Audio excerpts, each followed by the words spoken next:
My father told me never to plug it in. That was the whole of it, the entire inheritance of instruction he left me about the thing in the corner of his garage under a moving blanket, and 40 years of dust. Don't plug it in, Ruth. Leave it be. I never asked him why, because asking my father why was like asking a fence post why it stood there. It stood there because it always had.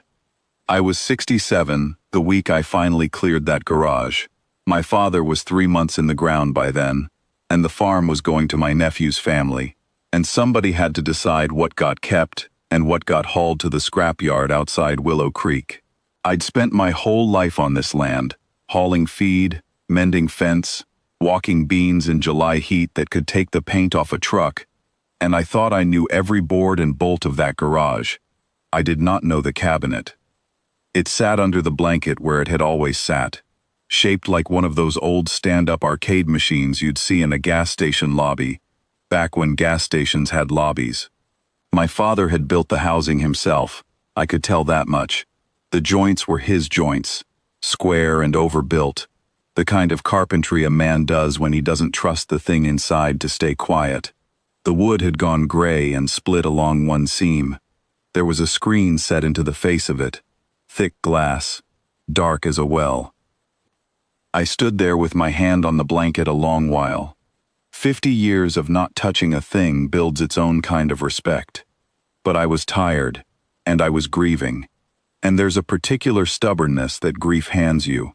You start doing the exact things you were told not to do, just to prove you're still the one deciding.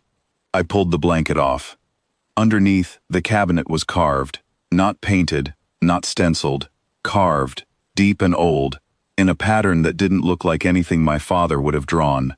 Circles inside circles, and along the base, a line of marks like a hand had dragged a nail through wet clay and let it set.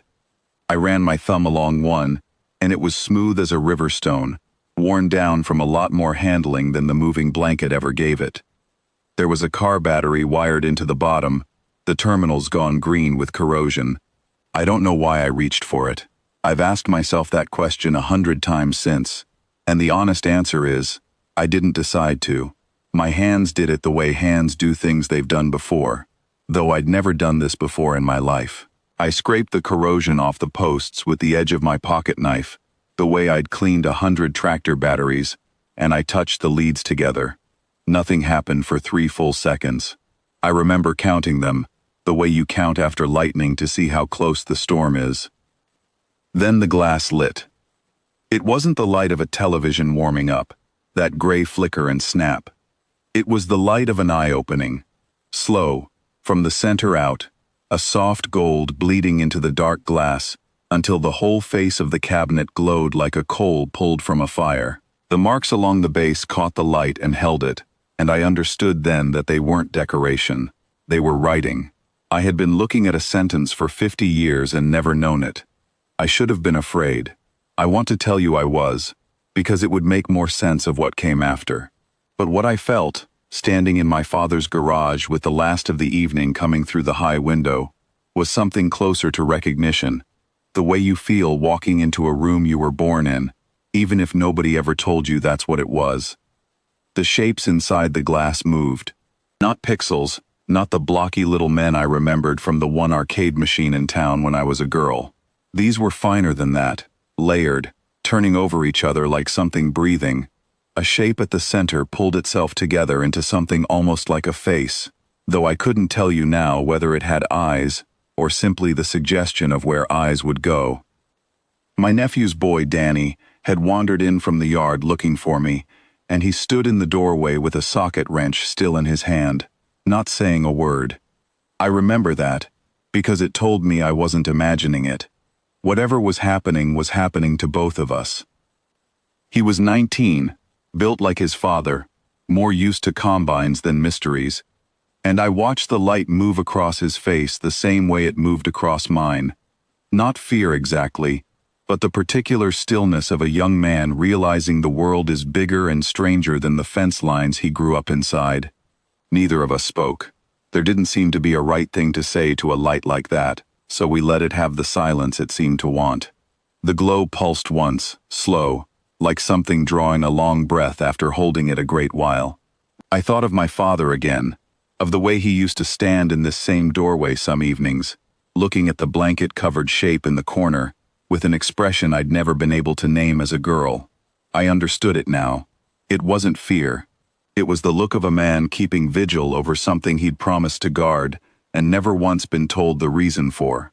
The particular exhausting loyalty of trusting a thing you cannot see the whole of. The light in the glass steadied, and it looked at me. I'll say it that way because there is no better way to say it. It looked at me the way my mother used to look at me across a crowded kitchen when she was checking, without needing to ask, that I was all right. Then it spoke.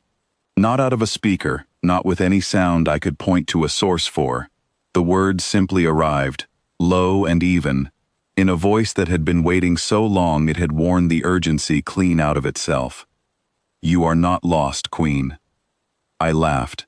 God forgive me, I laughed, standing there in my work boots with grease under my nails and my father's ashes not yet settled in the ground, because it was the single most ridiculous thing anyone had ever said to me, and I have been called a great many things in 67 years. Most of them by men who thought less of me for being a woman who could outwork them. Queen was not one I'd ever expected to collect. But the light didn't waver, and Danny didn't move, and something in my chest that I hadn't known was clenched, loosened by half an inch. It told me, in that same unhurried voice, about a line that had been broken and scattered on purpose, hidden across worlds so that no one place could be found, and ended all at once. It told me my grandfather's grandfather had not stumbled onto this cabinet in a ditch after the war, the way the family story went.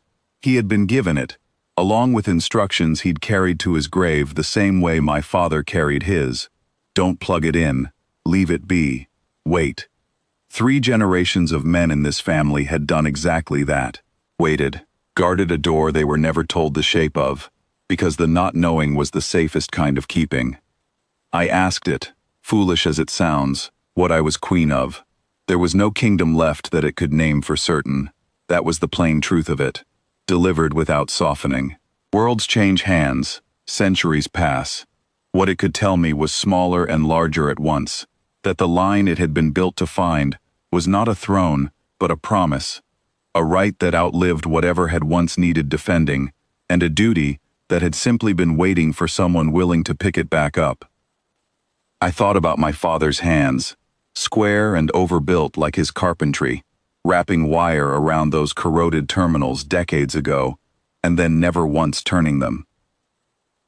I thought about how a man can spend his whole life keeping a secret he doesn't understand, purely because someone he trusted told him it mattered.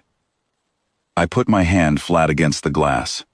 It was warm, the way a stone is warm after a full day of sun, and under my palm I felt something settle, not in the cabinet, but in me, some old crooked seam of my life pulling straight at last.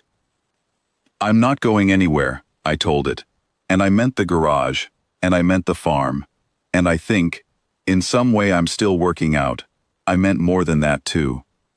The light didn't flare or fade, it simply held, steady as a lamp left burning for someone expected home late.